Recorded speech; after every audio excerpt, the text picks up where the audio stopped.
Welcome to my YouTube channel. তো বন্ধুরা, আজকে আমি দশম শ্রেণীর পার্ট 6-এর ভৌতবিজ্ঞান নিয়ে আলোচনা করব। তো আসে উত্তরগুলো দেখা যাক।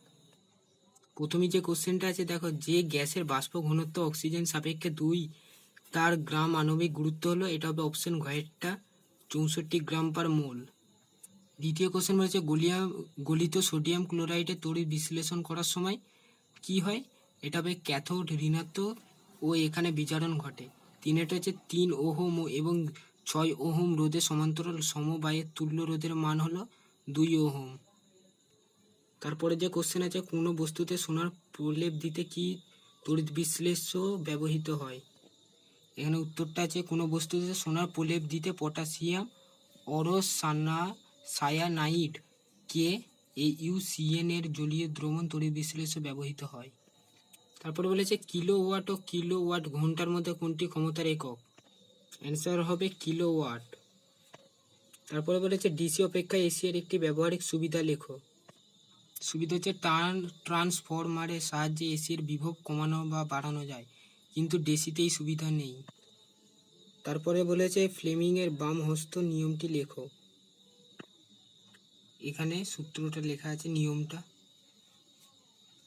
তারপরে কোশ্চেন বলেছে 50 গ্রাম ক্যালসিয়াম কার্বনেটের পূর্ণ বিয়োজনে কত গ্রাম কার্বন ডাই অক্সাইড গ্যাস পাওয়া যাবে তা নির্ণয় করো। সি এ হচ্ছে ক্যালসিয়াম 40, সি কার্বন 12, অক্সিজেন ও এ হচ্ছে 16। তাহলে বিক্রিয়ার সমীকরণ আছে CaCO3 সমান আছে CaO প্লাস CO2। ক্যালসিয়াম কার্বনেটে পূর্ণ বিয়োজন CaCO3 এর মান বসালাম Ca, আর carbon dioxide gas CaO plus CO2 এর মান বসালাম।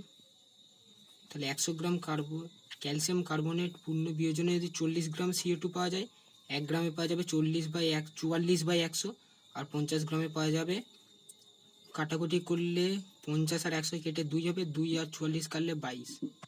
অতএব উত্তর পাওয়া গেল 50 গ্রাম ক্যালসিয়াম কার্বনেটে পূর্ণ বিয়োজনে 22 গ্রাম CO2 গ্যাস পাওয়া যাবে।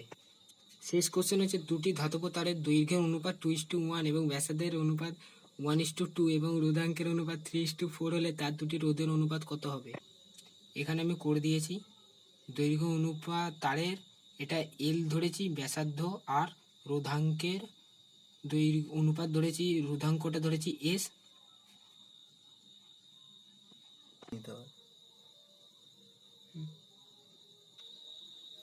তো বন্ধুরা, আশা করছি আমার ভিডিওটি ভালো লেগেছে। তো ভিডিওটি এক্ষুনি লাইক, শেয়ার এবং সাবস্ক্রাইব করে দিন।